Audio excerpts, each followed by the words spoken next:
Hi Big Tractor Power fans, this video comes to you from northeastern North Carolina, where a 390 horsepower McConnell-Marc 990 articulated four-wheel drive tractor is working with a John Deere 2800 1018 moldboard plow, preparing the ground for peanut planting.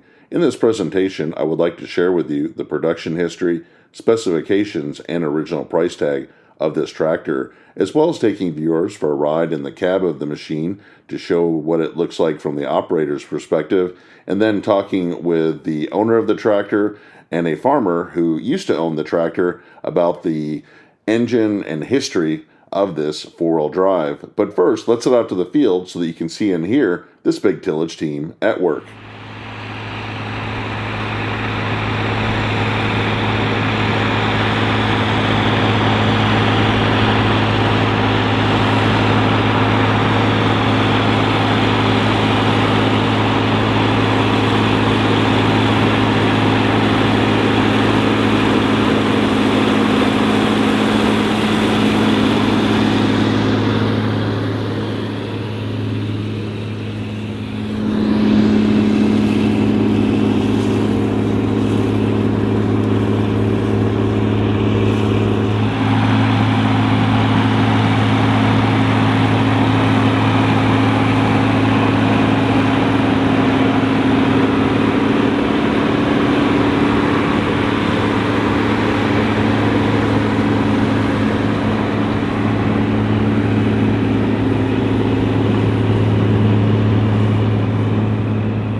The McConnell-Marc 990 was manufactured in Kingston, North Carolina for model year 1991 through 1994.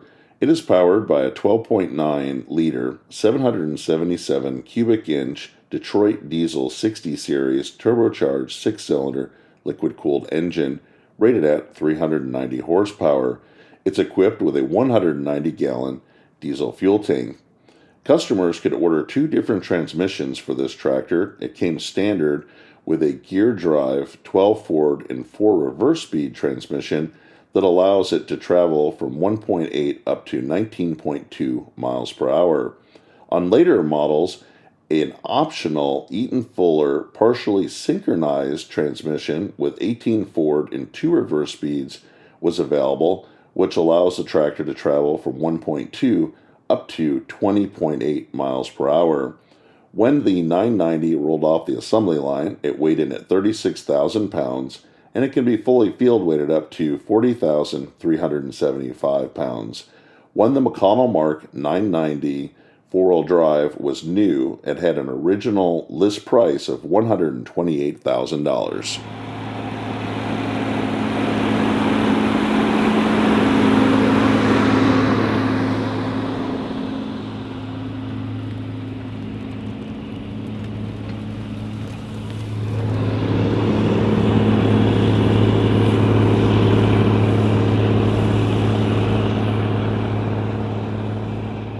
Here we can see the operator's perspective of running a McConnell-Marc 990. This tractor's cab was the largest in the industry in the early 1990s and still is large by comparison to modern-day machines. It has a great ride, plenty of power running this John Deere 2800 1018 moldboard plow, and just doing a great job on primary tillage ahead of planting peanuts in this North Carolina field.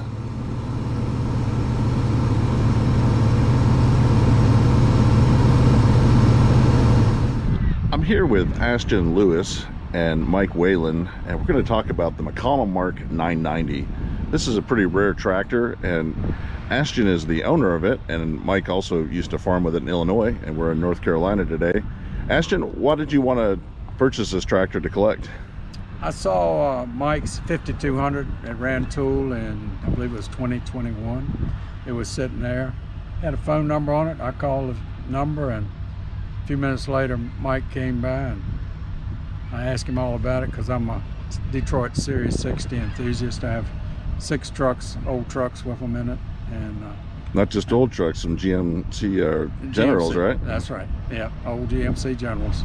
I've got the first one that Detroit Diesel installed a Series 60 in as a test truck.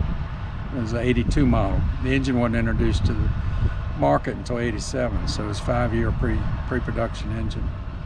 And I've got the first one that GMC put an engine in. That they moved to the Allison division. GM owned Allison transmission, Allison turbine engines at the time. So he came and told me all about the tractor. That it was built in Kinston, North Carolina, which is only about 120 miles from where I live, and that made it even more interesting. So it took him 3 months to agree to sell me the 990, and we're just thrilled to have it. It's a real crowd pleaser here. And when we brought it here first year, which I believe was 22, we were able to get Mark McConnell here, and he drove the tractor. Mike trained him on driving it. His first time he'd ever driven one, because I think when his dad sold the company, he was like 9 or 10 years old. But his dad put his name on it. It's called a McConnell-Marc. So it's a great tractor. I love the components in it. It's got some great history, yeah. And it's neat to see. And so this one has a Detroit in it as well. Yes. Got the Series 60. It's a great engine. This tractor doesn't have about 5,000 hours on it. And we've never had to put any ether in it. On a cold morning, it fires right up. It's in great shape. Well, Mike, you're the previous owner of this tractor, and you farm in Illinois, central Illinois, and you've got a few Massey-Fergusons on your farm, a 4880, 5200, and a McConnell-Marc 1000. Is not really a Massey. Okay. The 5200 parts book and this tractor parts book is the same book. They're the same tractor. Yeah, I got a 4880 Massey, and then I got the yellow 1000 McConnell. I don't know how I ended up with 3 of the things for a while, but we don't know how many were made, but it has to be few in number compared to some other 4-wheel drives. well, this one here, I think the serial number is what, 182? Does that sound right? I think you're right. And it's at the tail end of the production, more or less. It's got things that until I got this, I didn't know that they'd ever put on. I thought that came with the AGCO-STAR. But the 18-speed transmission and the closed center hydraulic system was AGCO-STAR stuff, we thought, but it's all on this tractor. So AGCO purchased this tractor design from Ward McConnell in '94, Right. and moved it to Coldwater, Ohio. Right. After they bought Massey, then they bought this tractor back. And it's kind of funny, Ward told me, we used to talk fairly regular. And Ward told me one day, he says, the big mistake I made when I sold the company is I didn't keep one for myself. He said, but I found one, I got one bought. I asked him if it came out of Ohio, and he said, well, yeah. And then I told him his serial number, because I'd been to look at that tractor. Very nice. And now, where did this one originate after it left North Carolina from the factory? I bought this one from a guy in Maryland. This is the only tractor that I never went and looked at before I bought it. I bought it over the phone. First time I saw it was when it showed up down at the local Massey dealer for me.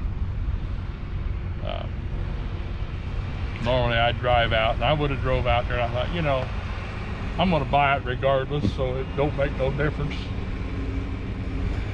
And these were Massey-Ferguson 5200s starting in 1989. What happened to the Massey connection, and why did he go to naming them McConnell-Marcs? Well, that's when the farmers weren't making any money. When you don't make any money, you don't buy new tractors. So they weren't selling hardly any. Now, my local dealer sold 8 5200s, but the highest serial number 5200 we've ever found was in the mid-40s. So he sold a big part of them. And, you know, Ward says, got to have more sales than that. And so that's how it went to McConnell. No. And that dealer is Kuhn Equipment, which is a big AGCO dealer today, and they were the #1 Massey 4-wheel drive dealer in the country. Matter of fact, the guys that got that 1155, they buy parts out of Kuhn's. How about that? Out of my local dealer, 1,000 miles from here. It's a strong dealer. Yeah. We've got got a few other pretty good Massey dealers in the area too. Not a lot, but a couple other good ones. But Coombs is probably the top dog. I know they got several years of plaques on the wall in the office that they were the #1 seller of the 4-wheel drive tractors for multiple years. Well, they're a good tractor. I mean, they have a very roomy cab compared to anything else that was built in the 80s and early 90s. Oh yeah. And, what made you purchase your first Massey 4-wheel drive to farm with? I rented another half section. I had a 4180 white, which was a cute little bugger, but it wasn't no big horse. And I went shopping for tractors, and I found a 4880 that was in pieces. It was a rough looking tractor, but they had the engine apart, and I gave $15,000 for it. And that was back probably, well, it's over 30 years ago, because I've had a Ford I bought from them in '98, and I had the Massey several years before I bought the Ford. I needed a bigger tractor, and it was priced right. It's been bulletproof. Then I was running custom anhydrous, and we'd have the Massey. It was nothing to have it 30-40 miles from home, and you might get rained out where it was at, and you could work at home and didn't have a tractor. So that's when I ended up buying the McConnell 1000, and it came out of New York. Bought it up at Lockport, New York. Drove up there one afternoon, looked at it first thing in the morning, bought it, come home. So that's how we ended up with the first McConnell. This one here kind of ended up being it'd be kind of neat to have two of something nobody's ever seen before. So that's how I ended up with this tractor. And I don't remember just the 5200 where it came from. I don't know.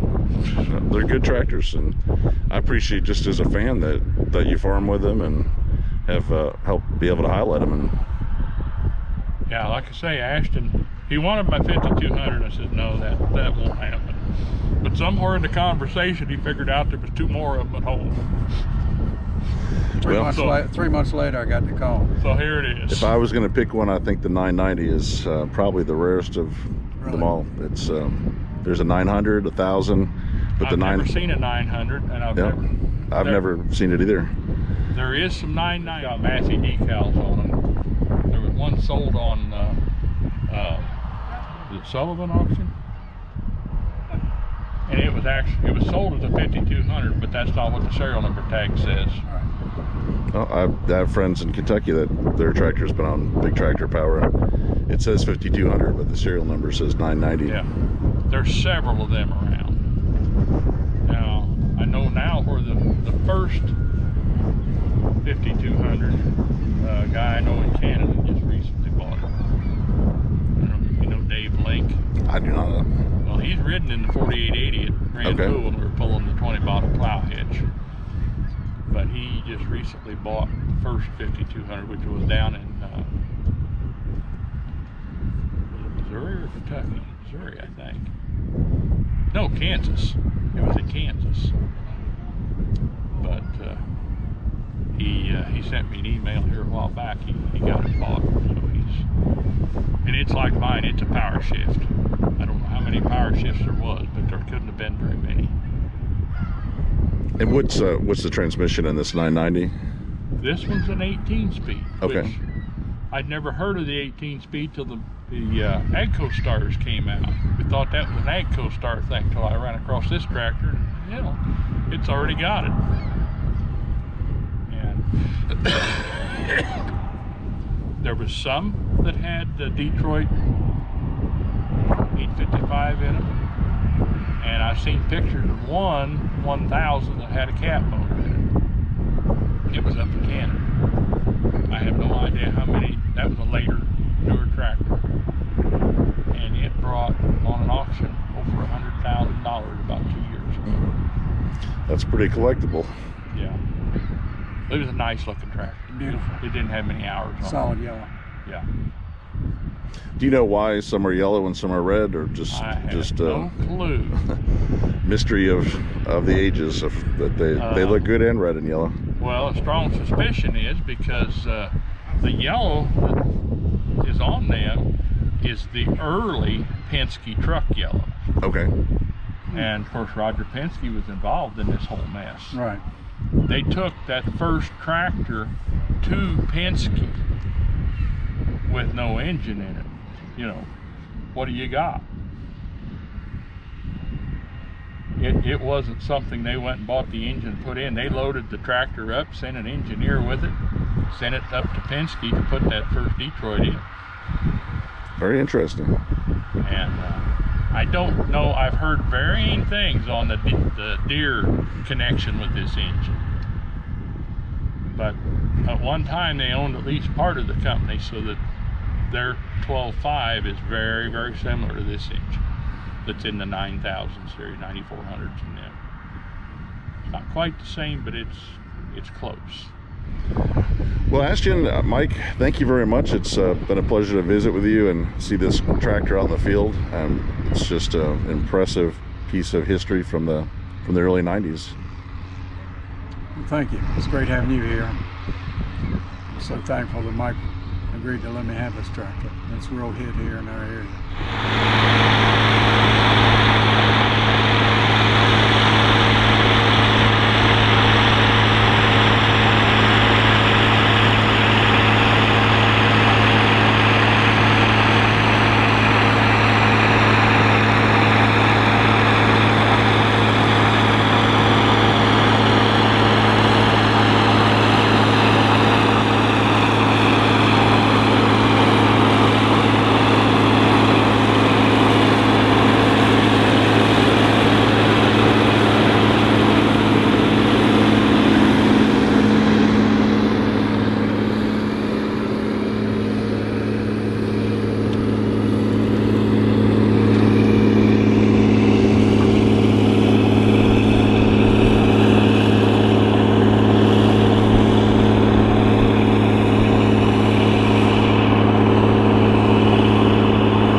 I hope that you've enjoyed spending some time out in the field with and learning about this McConnell-Marc 990 articulated four-wheel drive tractor.